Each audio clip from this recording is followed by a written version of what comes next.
susunod na programa ay rated PG. Ito ay nangangailangan ng patnubay at gabay ng magulang para sa mga batang manonood. Isang programang magbibigay sa inyo ng sari-saring mga pananaw at opinyon sa iba't ibang pangyayari, kaganapan at issue sa buong lalawigan ng Laguna. Magpapamalas ng samot-saring emosyon at damdamin ng mga karaniwang tao para maiwaksi ang mga bagay na dapat ninyong malaman. Mga masugid po naming mga tagapanood, samahan niyo ako sa isang oras nating paglalakbay sa pagtuklas ng sari-saring opinyon at pananaw sa ating mga kababayan. Ako ang inyong ka-Facebook, Sammy Grubanso, at ito ang Damdaming Bayan.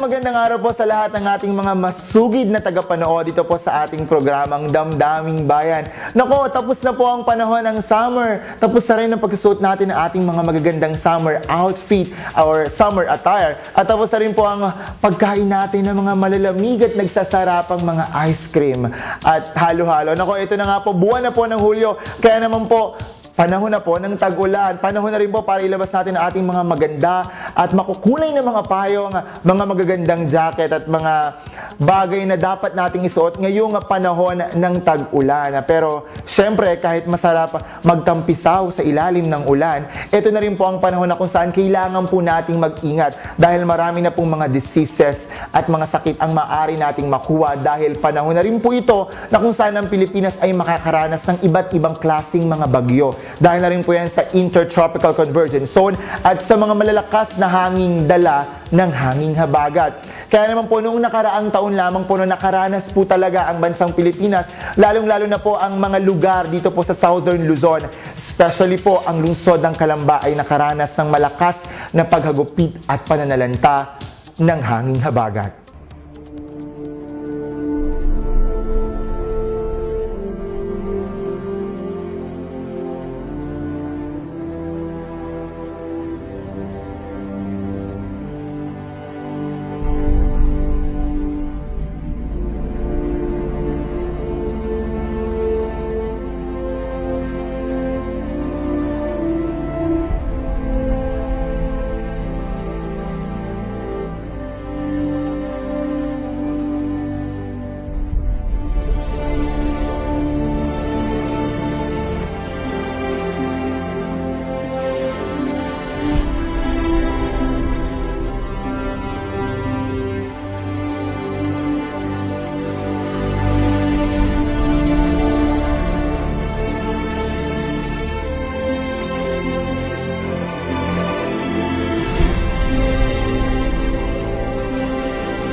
Tanungin lang po natin, alam naman po natin na nakaranas po ng hagupit ng hanging habagat ang Barangay Palingon.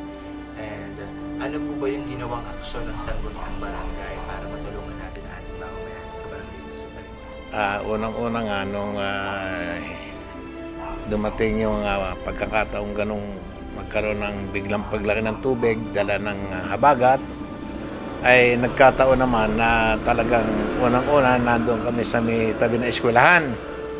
At tinitingnan namin kung ano ang mabuting pamamaraan para doon sa aking mga kabarangay. Mabuti na lang at nang umagang yon ay kasama ni biglang dumating si Colonel, kalimutan ko na ang apelyido niya, si Colonel, yung tauhan ng peso, si Colonel yan. Basta taga-peso siya. Taga-peso, yung siya, isa sa mataas sa peso at nakita niya sitwasyon kung paano ang biglang paglaki ng tubig. Kaya sinabi ko sa kanya na kung maaari, paano ko kaya makakontak ang ating butihing mayor para sa ganon ay may pupuntahan ng ating mamamayan dito sa barangay ng Palingon. At may mga dala rin bangka yung mga taga-Peso para yung mga nasa malalalim na lugar ay tinulungan namin para maisalba at madala agad doon sa merkado. Nanghiram pa nga kami ng mga truck para pagkargahan ng mga gamit. At isa sa mga nahiraman ko ay yung aking manugang na may-ari ng anak na may-ari ng 650 Homes Appliances. Kaya hindi kami basta nahirapan at nadala namin ng mga tao noong pagkakataong yun. Sa ating mga tagapanood na nakikinig, sana maging alerto tayo at dahil dumarating ang mga pagkakataon na lumalaki nga ang tubig, lalo yung mga taga-tabing dagat, sana ay maging maagap tayo kung paano ang mga dapat natin gawin o kung paano na ang may tutulong natin sa ating mga kabarangay para kung dumating man ang sitwasyon na katulad na nangyari noong habagat ay hindi tayo maging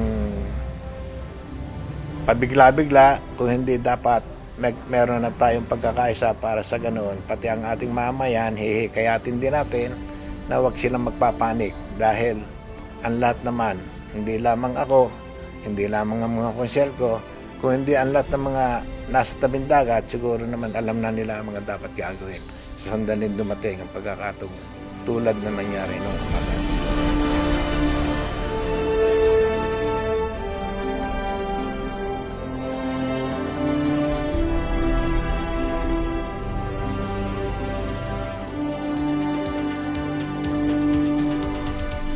And yes, napanood nga po natin ng isang video na kung saan nakita po talaga natin ang malagim na nangyari sa lungsod ng Calamba, lalong-lalo na po sa Barangay Palingon, Calamba City. Nakita po natin kung gaano kataas ang baha, no, na kung saan talagang marami po talaga ang dumanas ng hirap ng panahon na yan. Dahil siguro na rin po, malapit po kasi ang Barangay Palingon, Calamba City. Dyan po sa mismong Laguna de Beca, yung pagtaas ng tubig ay naranasan po talaga damang-dama ng mga tao po dyan sa Barangay Palingon. Kaya naman po ngayon, sa ating episode ng Damdaming Bayan, ay ibibigay po natin yung mga safety tips, yung mga bagay na dapat po nating ihanda sa panahon ng may bagyo. And syempre, katulad nga po na nakita natin dun sa ating video, no, kung paano nakipagtulungan ang sangguniang barangay ng Palingon, syempre ang lokal na pamahalaan na rin po ng lungsod ng Calamba para magbigay tulong po dun po sa ating mga kababayan na nasalanta ng bagyo nung nakaraang taon lamang po. At ngayon nga po sa ating episode, ipapakita po natin yung mga bagay-bagay pa nga po na dapat nating gawin sa oras ng may bagyo. And ngayon din po sa ating episode ay may makakapili po tayong mga mismo mga kasama natin ngayon bilang ating mga guest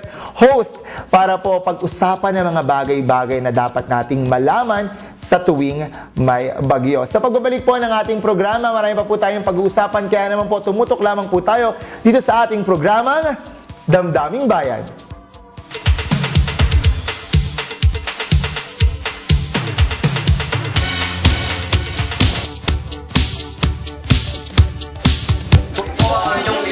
Dito sa Cabuyao City Police Station. Pulis niyo po dito sa Laguna TV6. Ipagsabi! Good news po para sa lahat ng subscribers ng Cable TV at Cable Internet.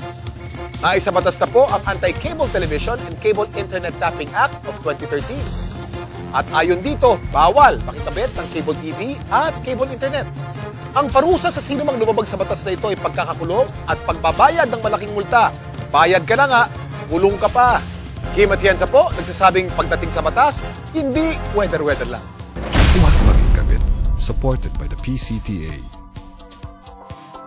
Water Element Franchising Business. We offer complete water refilling station setups, upgrades, assembly, customized setups and relocation.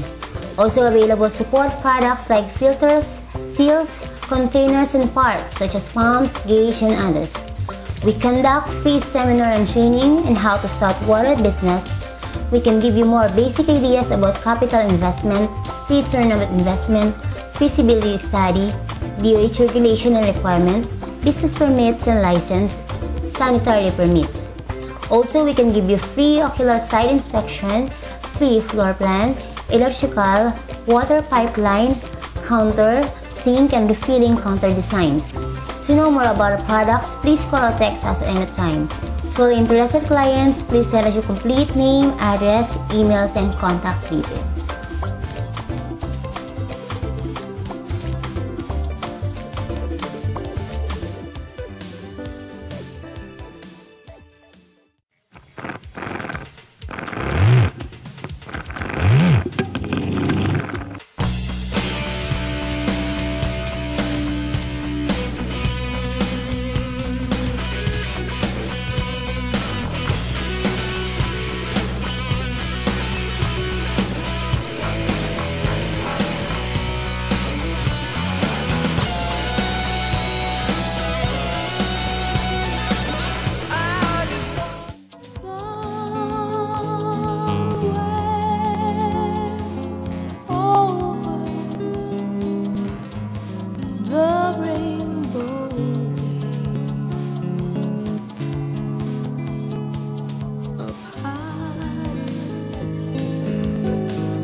Usapang Bayan, nagbibigay ng kaganapan, pangyayari, impormasyon at kalaman sa maraming kababayan. Ang Usapang Bayan, mga kaibigan, ay nakahandang tumulong sa pangkabuhayan, kalusugan at iba't ibang aspeto ng buhay. Mag-usap po tayo, kaibigan. Magkakasama po tayo tuwing araw po ng Sabado, Linggo, Martes at Huwebes sa ganap na 9 ng umaga hanggang 11 ng umaga. Dito po sa Royal Cable TV6. Ito po ang inyong lingkod, Mr. Rico Okidoki Tiamson.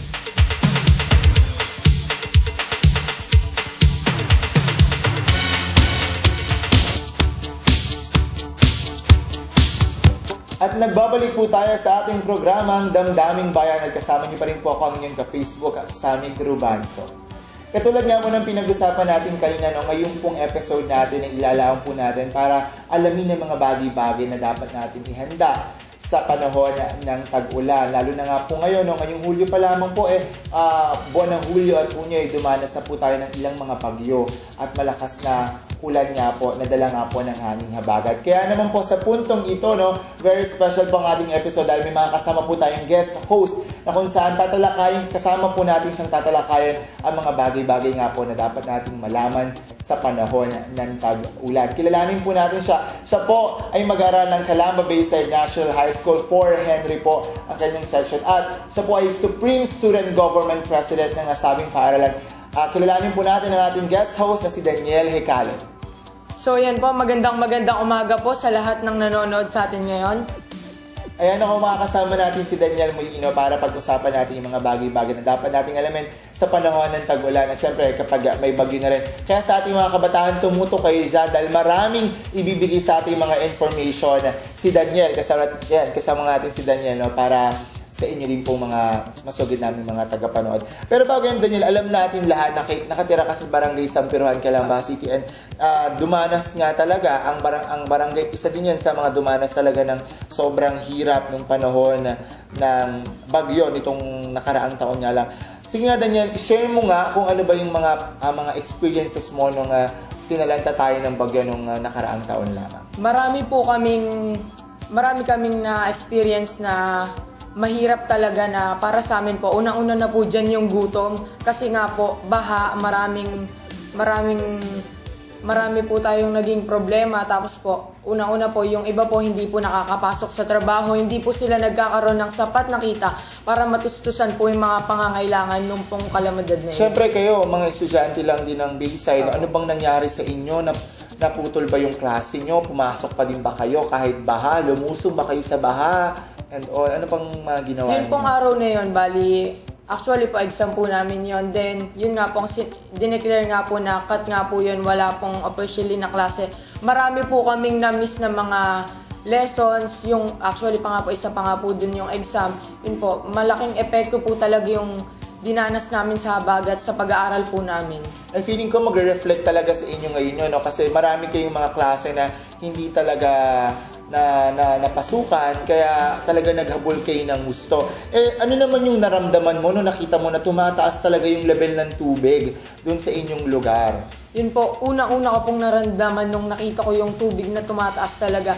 Natakot po kasi po, hindi ko po alam kung hanggang saan o hanggang ano po ang itataas ng bahang iyon kasi nga po marami po kaming gamit na nasa baba po, nasa ground floor. Yun po, pati po yung sa school namin, iniintindi po namin marami pong masisira, marami pong mawawasak ng mga kagamitan dun sa room namin na kabagay-bagay po sa amin. Alam mo Danielo, para sa kalaman din ating mga masugid na mga tagapanood, no, talagang nung panahon ng hanging habagat kasi, nung sinalantay yung lungsod ng Calamba, no, yung Mercado de Calamba po mismo, no, talagang naging evacuation center, no, ng iba't ibang mga lugar. Hindi lang kasi Barangay San Pedro, Barangay Palingon at Barangay Lingay nakaranas ng panahon na yon, kundi marami pa rin talagang mga barangay na talagang nakita natin halo-halo na talaga, no. Nagkaroon pa ng issue ng prostitusyon ng mga panahon na yon kasi nga taggutom. Yung mga kabataan ang ginagawa nila, no, talagang parang binebenta na nila yung sarili nila para lang may makain. So maraming talagang nagutom kasi maraming nabigla nung panahon na yun. Biruin mo nga, wala kasing sinasabing bagyo. Walang ina-announce ang pag-asa na bagyo, pero dahil lang sa dalangan nitong malakas na hangin, ng hanging habagat, saka ulan na rin, talagang bumaha ang lungsod ng Calamba.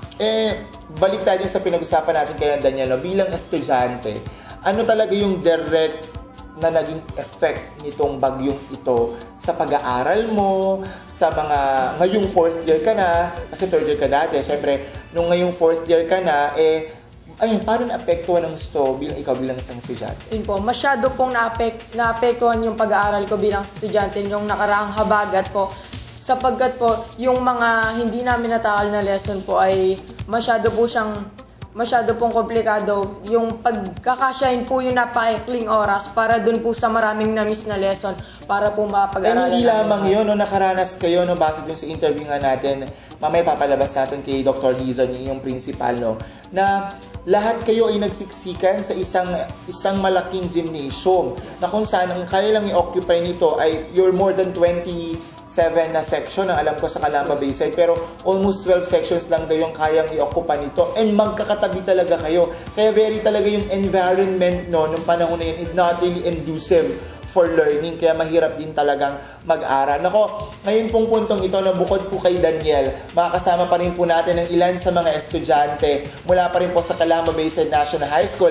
Ilan din po sila sa mga officer ng Supreme Student Government ng nasabing eskwelahan. Kaya tinatawagan po natin dito sa studio ang kanilang Vice President na si Claude Salva, ang kanilang Secretary na si Abigail Cabrera, ang kanilang Treasurer na si Micaela Laguerta, and ang kanilang Auditor na si Heidelita Vasquez. Ayan, sa ating mga member ng Supreme Student Government, sige, isa-isa tayong gumate sa ating mga masugid na mga tagapanood.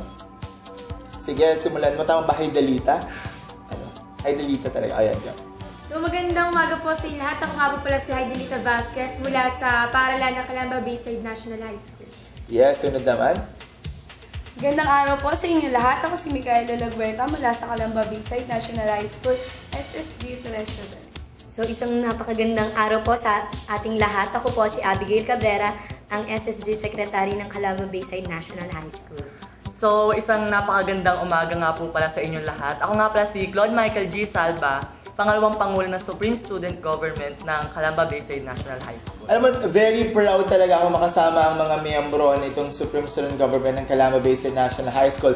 Siyempre dahil dito rin ako mismo gumraduate nung akong high school. Kaya naman, ramdam na ramdam ko ang tension sa inyo ngayon. No? Very excited, no? Very kinakabahan ng konti. Pero mas maganda na maging relax tayo para mapag-usapan natin yung bagay na dapat nating ibigay sa ating mga tagapanood. Ako, kanina nga lamang, no, pinag-usapan namin ni Daniel, ang inyong president, kung ano ba yung naranasan niya nung panahon nung hinagupit tayo ng hanging habagat. Kayo, anong masashare niyo sa ating mga tagapanood? Ano yung naranasan niyo ng panahon na yun? Paano ba naapektuhan kayo bilang estudyante yung pag-aaral niyo? Sige, simulan natin sa'yo.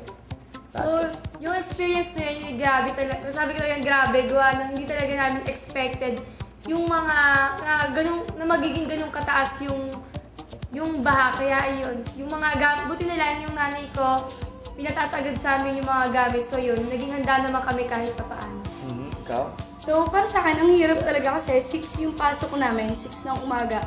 Tapos naghihintay pa ako ng bangka para makapunta sa school. Minsan naman, magtutulay ako sa tulay, minsan putol pa. So, kailangan ko po pa rin yung sapatos ko para makapasok. Nakakatuloy ka sa putol na tulay? I mean, yung tulay niya, yung wala na extension. Saan ka ba sa Calamba? Sa Lingga. Sa Lingga. Yung sa pinakatuloy na ginagawa nung sa ano. Okay. Ikaw naman, Abby, from Loo, no? So, since galing naman po ako sa Loo, syempre po, nagta-tricycle po kami. Binababa po kami sa Sampiruhan, tapos manunulay na po. Tapos, sobrang hirap po kasi po, first time din pong makaranas na bahayin yung school. Tapos po, nagdadala na lang po kami ng tsinelas kasi po, hindi po talaga may iwasang hindi mabasa yung sapatos. Tapos, minsan po, nakakaranas pa po kami ng nalalaglagan ng gamit sa baha, tapos hindi na po napupulot kasi nga po, madumi na po yung tubig. And yung mga libro mo, may mga nababalitaan ako na nalalaglag talaga. No, nasasayang lang yung libro. Ikaw naman, Claude, paano naman naapektuhan ito yung pag-aaral mo nung panahon na yun? Actually po, yung that time po, third year po ako is journalist po ako nung publication po nung school. Well po, nung that time po kasi na nag-strike po yung habagat sa at nagdulot po ng baha, kasagsagan po na kailangan pong gumawa ng dyaryo lahat po ng school. So wala po kami nagawa kundi po pagtiisan po yung baha dun sa school habang nagawa po kami ng dyaryo dun sa newsroom. Then by that time po, nakakasulasok din po yung amoy ng burak dun sa paligid namin kasi po, parang na-inhale po namin yung baho ng tapos nakakakabag din. Oo, totoo. Kasi maraming sakit nga na katulad ng sinabi natin. Pwedeng magkaroon ng leptospirosis dahil dun sa pee ng mga daga, di ba? And diarrhea, iba't iba pang mga komplikasyon na maaring makuha dun sa paglusong sa mga baha. Nako, yan, nakasama na nga po natin ang mga miyembro ng Supreme Student Government ng Calamba Bayside National High School. Kaya naman po ngayon, bigyan natin ng kalaman, i-feature natin ano nga ba itong Calamba Bayside National High School. At makakausap pa rin po natin si Dr. Isabelita Bihizon tungkol nga sa mga nangyari nung panahon ng hanging habagat at paano nila naresolba ang mga problema nung panahon ito. Halika at panoorin natin ito.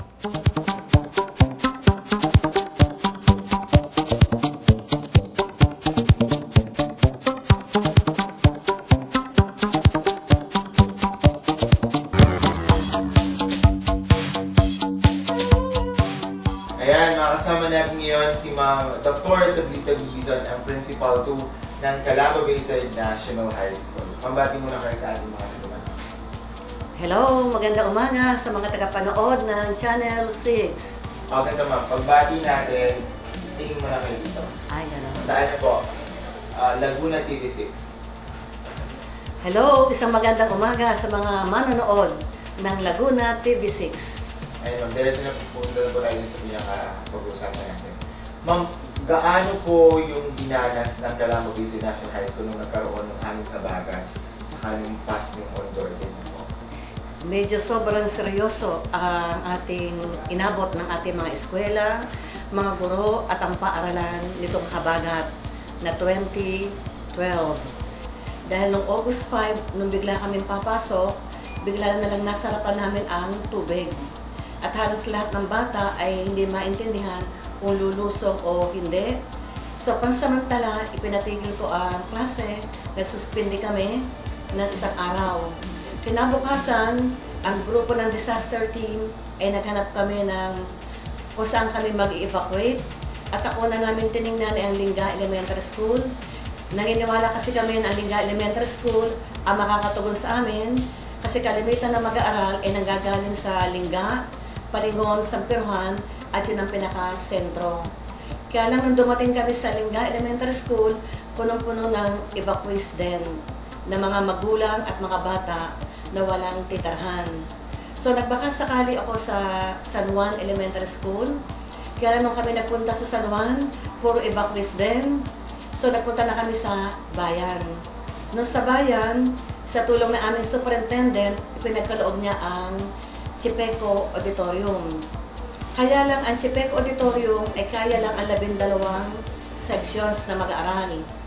Ang sections po ng Calamba Bayside National High School ay 34 ang sa Techbook at 6 ang sa SPA. So binubali ito ng 40 section at napakalaking problema kung paano mapagkakasya ang 40 section sa 12 sections lang ang kayang ipaloob. So ang ginawa namin yung SPA, kinuha namin yung Gabaldon Building, doon namin ilagay yung 6 na sections ng SPA. At yung 34, hinati namin sa 17 section at nagkaroon bali kami ng shifting sa Central 1. So, kaya lang yung 17, halos hindi talaga makaya pa rin ng auditorium. Kasi lang ang capacity lang ay 12 lang na section. Ang local na ng ating pamahalaan ay nagbigay din ng konting tulong. Una-una, yung paglulugar sa amin sa Central 1, ang sabi nila ay pumwesto na rin daw kami, nakasama na rin yung evacuees. Kaya lang nag-alinlangan kami mga guro at pati rin ako, dahil ang hirap magsama na nagtuturo ka, meron ka rin kasamang mga outsider sa loob ng auditorium. Kamusta naman po yung rate naman po ng education ng mga kabataan ng panahon? Gaano po nag-suffer yung quality ng education ng panahon ng aming mga? Ang laki ng impact bale o epekto ng habagat sa larangan ng academic performance ng bata kasi halos ang teacher at ang bata ay hindi talaga makakuha ng tamang edukasyon ng panahon iyon. Bali, nag-suffer kami ng buwan ng Agosto, Setyembre at Oktubre. Na halos ang bata ay noong Setyembre ay lumipat na kami ng Calamba Bayside National High School din. Nagtsaga na lang kami manulay diyan sa Sampiruhan sa tulong ng ating barangay captain na Sampiruhan. Kaya lang pagdating namin dito sa Calamba Bayside National High School, ang kalahati ng paaralan ay naka-float pa rin sa tubig. So kalahati lang ang aming nagamit. So yung shifting uli ay aming isinagawa dito sa Calamba Bayside National High School. Kung oras ay 6 na oras bali sa pagtuturo at pagtuto, ay halos parang nakukuha lang ng bata ay 3 oras lang yung quality learning at saka yung quality teaching. Kaya sa tingin ko, wala pa ang resulta ng maaring mababa ang Calamba Bayside National High School. Tapos, ma'am,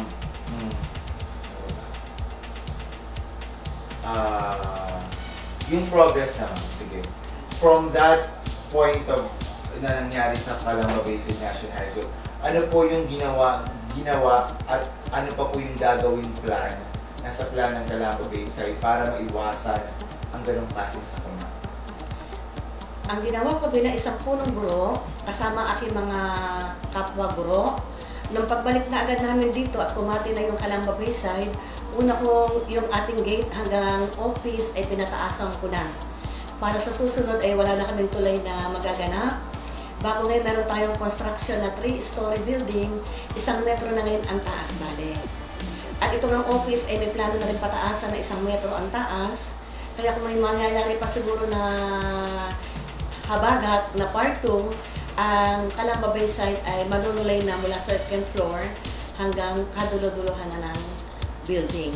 So sa tingin ko ay kung babalik po ulit ang habagat na yan, meron na kaming kakandungan na lugar at hindi na kami mag-evacuate. Ang magiging problema na lang siguro ay yung tulay kung paano makakarating sa paaralan. Pero supportive naman ang ating mga community stakeholders, pati ang barangay captain ng 2 barangay. Sa tingin ko ang tulay ay hindi magiging problema. Ay ma'am, tanong po natin, gaano kaya i-rate niyo po siguro from from 1 to 10, gaano magiging ka-safe ang Calamba Bayside National High School? Lalo po ngayong July, marami pa pong parating ng mga bagyo. Siguro ang safety, mga 60% as of now. Kasi ang aming planong isinasagawa ngayon ay mga 3 years plan bali. So by 2016, 100% siguro magiging safe ang Calamba Bayside National High School. Pero as of now, ngayon 2013, siguro 60% lang ang ating safetyness na makukuha. Ma'am, sa next, for example, na mangyari po ulit, huwag naman po sana, no? Are you allowing the evacuees, for example, from the community to stay here at Bayside, for example, na gamitin ito yung barangay? Kung sakasakali mangyayari uli ang Habagat Part 2, ang evacuees ay pwede naman pumunta ng Calamba Bayside National High School, kaya lang emergency lang. Good for 1 week. Kasi once na i-resume natin ng klase, ang ating priority ng eskwela ang ating eskwela. Kasi pag hindi natin naibigyan ng priority ang ating eskwela, baka abutin pa tayo ng Mayo ay nagkaklase pang ating mga mag-aaral. Ma'am, ano naman pong role ng Disaster Risk Committee ng Calamba Bayside National High School? Napakaganda at napakahusay ang isinasagawa bali na role ng ating Disaster Committee sa pangunguna ni Mr. Alviar. So once po nagkabagyo pa ng madaling araw, ang timano sila ay napunta na agad ng paaralan, tinitingnan na agad ang damage ng paaralan, at saka yung mga possible na kung may dadating na evacuees, kasi pwede nating i-open ang paaralan for emergency sa lahat ng evacuees. So sa mga manonood, hindi lang sa panahon ng bagyo, kahit sa mga pang-araw-araw, para tayo laging updated sa mga news, pwede tayo laging manood sa Laguna TV6. Yun lang po at isang magandang umaga sa inyo lahat.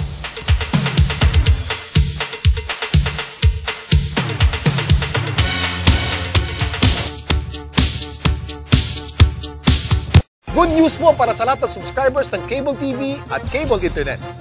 Naisa batas na po ang Anti-Cable Television and Cable Internet Tapping Act of 2013. At ayon dito, bawal makikabit ng Cable TV at Cable Internet. Ang parusa sa sino mang lumabag sa batas na ito ay pagkakakulong at pagbabayad ng malaking multa. Bayad ka na nga, kulong ka pa.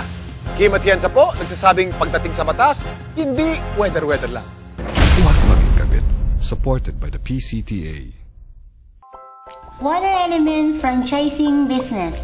We offer complete water refilling station setups, upgrades, assembly, customized setups and relocation. Also available support products like filters, seals, containers and parts such as pumps, gauge and others. We conduct free seminar and training on how to start water business. We can give you more basic ideas about capital investment, return on investment, feasibility study, DOH regulation and requirement, business permits and license, sanitary permits.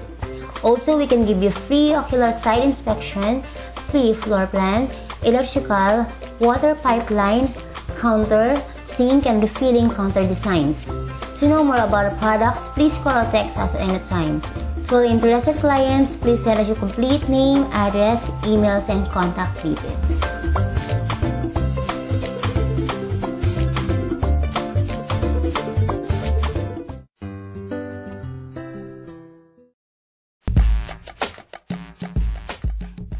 Usapang Bayan, nagbibigay ng kaganapan, pangyayari, impormasyon at kalaman sa maraming kababayan. Ang Usapang Bayan, mga kaibigan, ay nakahandang tumulong sa pangkabuhayan, kalusugan at iba't ibang aspeto ng buhay. Mag-usap po tayo, kaibigan.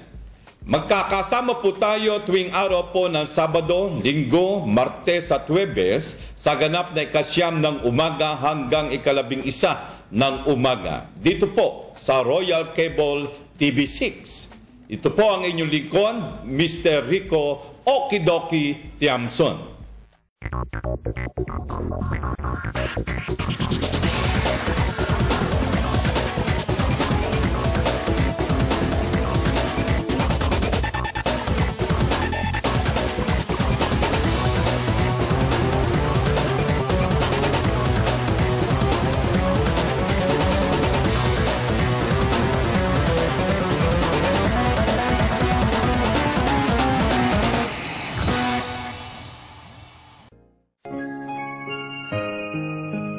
Naghahanap ba kayo ng isang kaaya-ayang lugar para sa taimtim na pananalangin at kumbinyenteng lugar pamamaalam sa inyong lumisang mahal sa buhay? Dalawin po ninyo ang Pasture of Heaven Memorial Park. Matatagpuan sa Barangay Sala, Cabuyao, Laguna. Malapit po ito sa munisipyo ng Cabuyao at kaharap ng Saisat College. Mayroon po itong sariling montuaryo at malawak na paradahan. Tumawag lamang kay Ginoong Tony Rivera.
At nagbabalik po tayo sa ating programang Damdaming Bayan. At kapiling niyo pa rin po ako ang inyong ka-Facebook, Sammy Grubanzo. At kasama pa rin po natin ating guest host na si Daniel Hecale at ang kanyang mga miyembro ng Supreme Student Government. Siyempre ito pong episode na to ay nakalaan para sa mga calamity preparedness, lalong-lalo na po sa oras ng bagyo.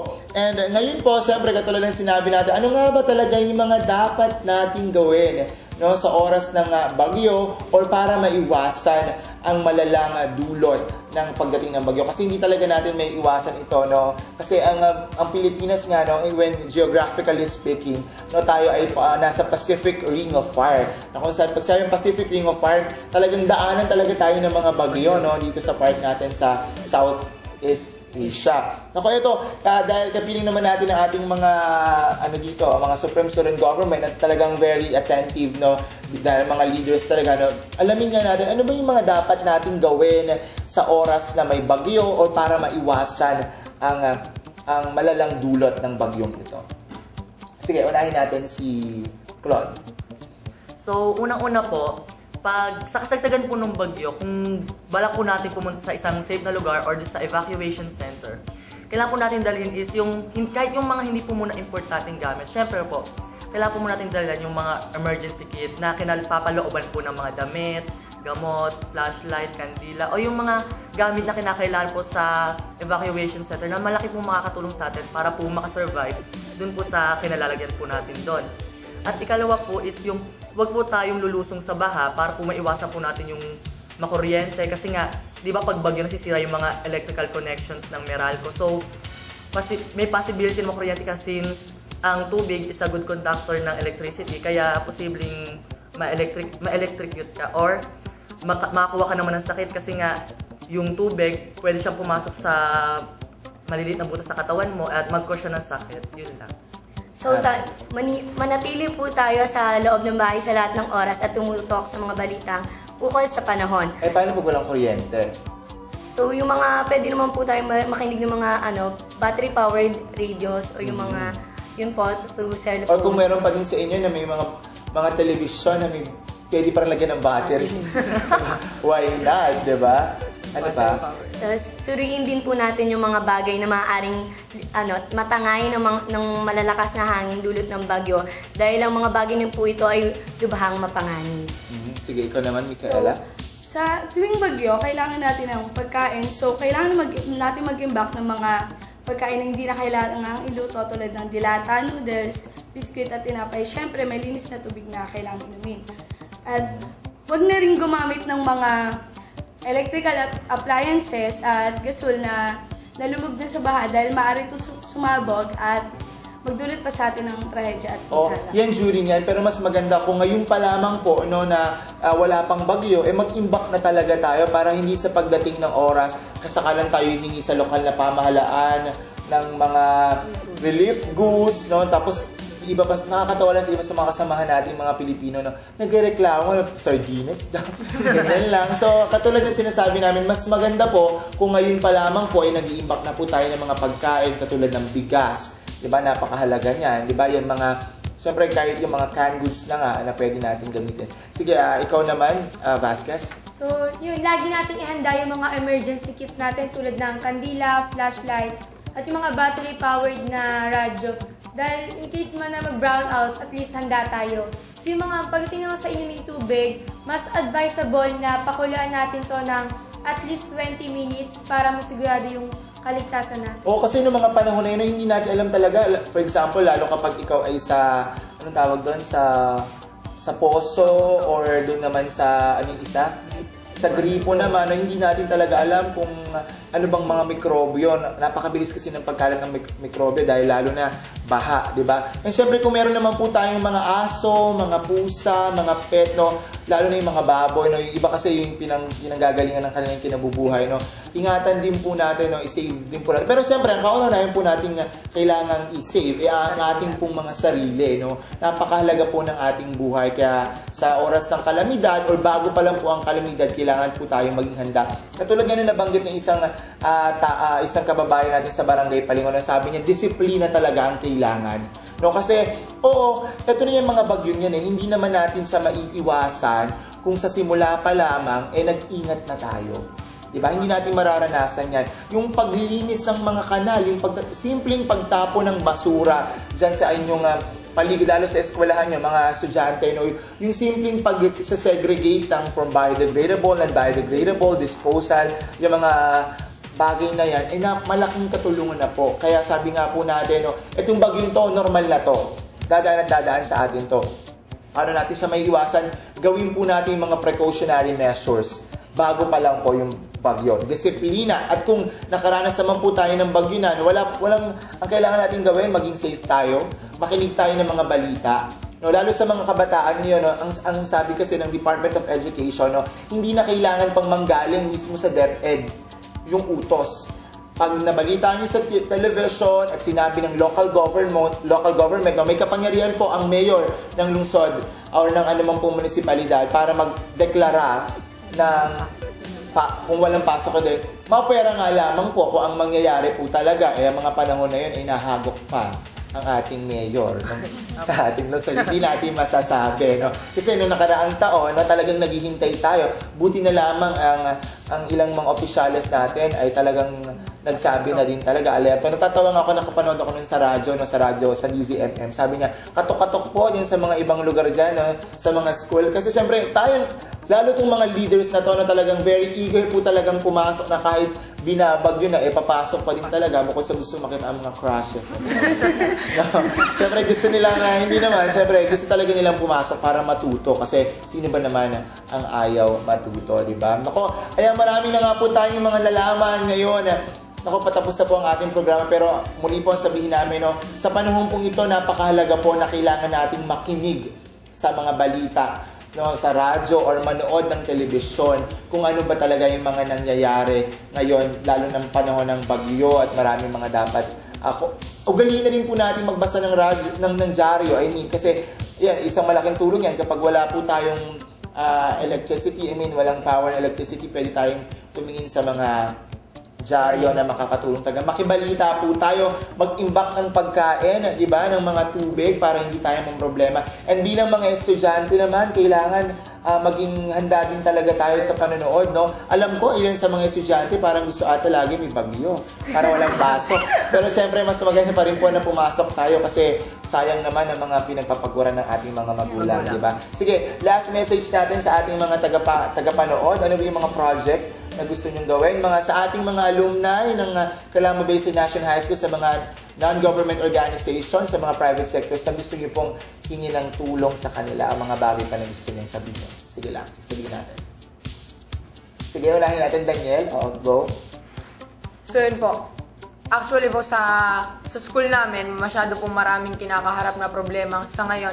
Tulad nga po sa kakulangan sa mga classroom. Pero nagagalak po ang aming samahan na tinutugan na naman po yun ng local government ng Calamba dahil sa meron silang pinapatay yung mga iba't ibang gusali sa aming paaralan. So dun po nagpapasalamat kami dun sa pagtugon nilang yon. Yun po, abangan po ng ating ng aming mga kamag-aral yung mga susunod namin gagawing proyekto na mas kapakipanabang sa ating paaralan. Alam mo, maganda yung ngayon sa nalaman ko na meron kayong parang waste segregation na ang tawag doon na organization na talagang makakatulong. And balita ko, no, ang inyong, ito kasama natin kasi sa studio, ang advisor ng Supreme Student Government ng Calamba Basin National High School, si Ma'am Elisa Habaco, na medyo camera shy lang talaga si Ma'am, no?